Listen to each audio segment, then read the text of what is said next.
In India's marathon general election in less than a month's time.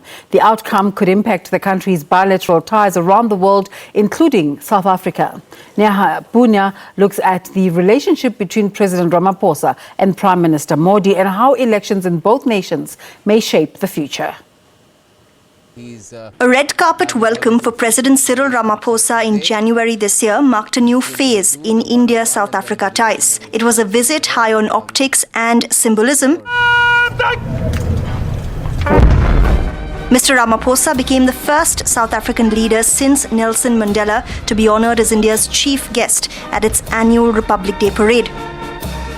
The bilateral engagement between Prime Minister Modi and President Ramaphosa helped revitalize ties that had stagnated in recent years amid the Gupta brothers' controversy.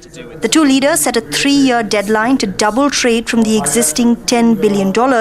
But some experts say while progress has been made, work remains, even with both nations possibly on the cusp of electing new governments. The time for generalities is over. Everybody agrees there's a lot of potential. We have to come down to specifics and identify what are the problems.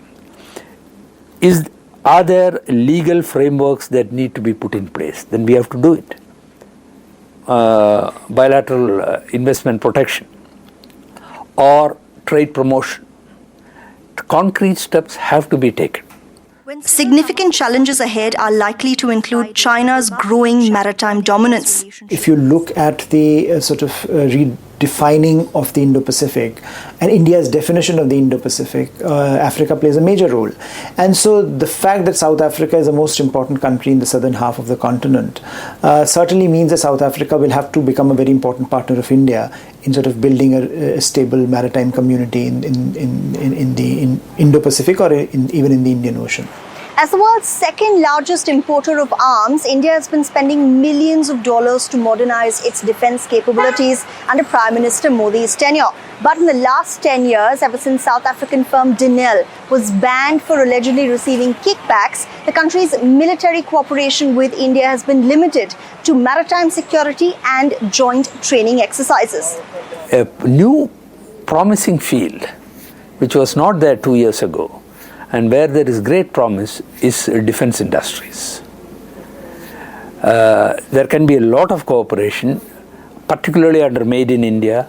There can be joint ventures, and the door has been opened with the lifting of the ban on the famous South African company Denel.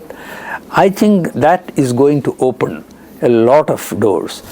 Whether or not President Ramaphosa and Prime Minister Modi win another term, the incoming governments will have plenty of policy areas to focus on in the years ahead. Neha Poonia, SABC News, New Delhi. Amnesty International